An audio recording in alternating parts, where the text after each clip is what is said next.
Okay, folks, welcome back to Threes In. To continue with this contact series, we've begun the recovery and we're heading toward the entry point, which is a good thing because I'm getting down to min fuel myself. Now, min fuel in T-38 was 600 pounds, and you really didn't want to get near that because if anything happened, you got sent around or had to go around. Right then, you were almost emergency fuel, and that was something you didn't want to do in the T-38 for sure. So I would usually come back to the pattern with anywhere right around 1,500 pounds of fuel remaining. Now, I neglected to tell you in the earlier videos, we carried 3,790 pounds of gas. 3,790 pounds of gas is what our fuel load was. So we've got, for today, we got 1,500 pounds and at the entry point, which was carrier, and we make a radio call. I can't remember what the outside shoehorn. Reno 17 is carrier for landing. Now I don't know why they always said carrier for landing. I mean, what the hell else were you going to do out there? You could have just said Reno 17 carrier. Told them the same. Anyway, so we come in 90 degrees to the runway, turn a dog leg, and then roll out on initial about 4 miles out, 5 miles out, somewhere like that. We flew initial at 1,500 feet, 300 knots. And we'd fly up the runway, clearing as we came in, listening over the radio. We would teach the students to clear both with their eyes and their ears to gain an appreciation for the rhythm of the pattern at that point. So we come up initial about midway down the airfield, pitch out. Now, I might have mentioned earlier videos, winds advance were always 210 degrees at 15, gusting to 25 knots. I don't care. That's the way God made it, okay? And I don't care what climate warming's doing. I could care less. That's what it was. Okay. So 210, we would have to offset just a little bit to maintain our track up initial. And then when we pitched out, we would pitch out at 300 knots, 60 degrees of bank, 2 Gs, and pull to a light tickle on the airplane.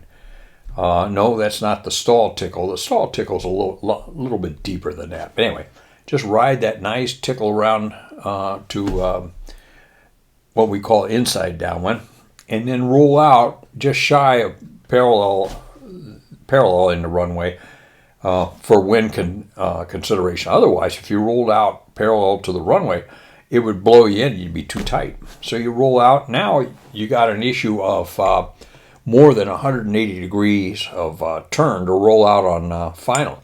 You're going to have to make it up to parallel the runway, and then as you come around the turn, you're going to have to fly past the runway to maintain a crab to the runway. So those were some of the challenges that the students had that we had to teach. So anyway, as soon as you rolled out on inside downwind, you would check the airspeed below 240, check the speed brake was centered and back up. If the airspeed's below 240, get your gear and then your flaps. And then you would continue on your path looking over your right shoulder in this case to make sure, looking for a point about 45 degrees off the runway there. Once you saw that, then you rolled into the final turn, and final turn airspeed at this point was 175 knots plus gas, 1 knot per every 100 pounds over 1,000. So if you had 1,600 pounds, you'd add 6 knots to 175, that'd be 181. So it'd be 181, 161. Final approach was 155 plus gas. So it'd be 181, 161.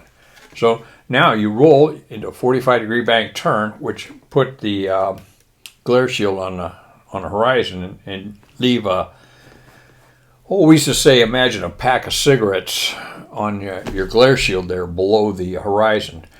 I don't know if many guys smoke now, and I don't know what a vape pipe would do to that pattern, but anyway, that's for them to sort out.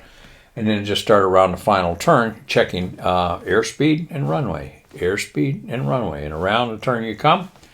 And as you get start to get into the later stages of the turn, you roll wings level and bring your power back just a little bit to have the airspeed begin decaying to your final approach airspeed. And then as it comes, you bring the power up, stabilize, and just maintain that till you came across the overrun at a good height. And what's a good height? Well, I'll show you. So then you come across, as you cross the threshold, then you're in a good position. Just bring the power back to idle, and then just hold it off, hold it off, hold it off. Ideally you want to have the wheels about that far above the runway somewhere, and just hold it off. Nose starts to come up, hold it off, and then it'll touch down, and that's all there was to it. At that point, you lower the nose, add the power, start down the runway, and as you gain airspeed, you rotate, get your gear and your flaps, go down to the end of the runway, and request a close. Now, a close pattern puts you right back where you began this whole thing on what we called inside down. So you pitch up, rolled.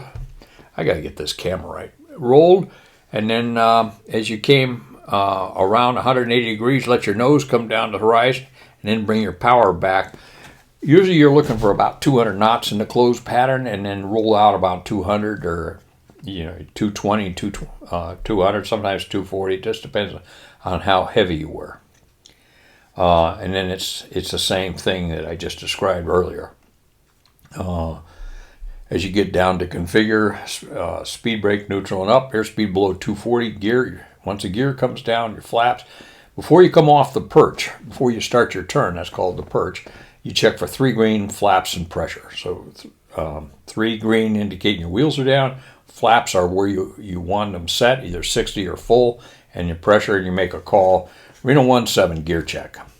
Now, if we're going to do a touch and go, we just said gear check. If you're going to full stop, then you indicated 3 Reno 17 gear check, full stop. Okay, and that puts you into a full stop. If there was a traffic conflict, when you called for the close, you would hear negative close. Then you turned crosswind and climbed up to, I think it was 2,800 feet, I'm not sure. And then flew the normal outside pattern. And that'd bring you in again about 4 mile final. So as you, or 4 mile initial. And then you begin the whole thing all over again. We had VASIs to assist us. They were non-standard VASIs, which put us a little bit lower glide slope than normal. But we used to call those patterns advanced red over wheat, because we were right over the wheat fields when we came in. So if you were red over wheat, you were looking good. Probably ought to save this for another video, but just to give you an example. When I was instructing, we did a lot of discussion about VASIs. We did a lot of discussion about the AOA as far as airspeed control goes. But I love the old school. You can't go wrong with. I'd say to the student, okay, how's that look to you in perspective for a runway? You're coming in, looking at it, said, pretty good, sir.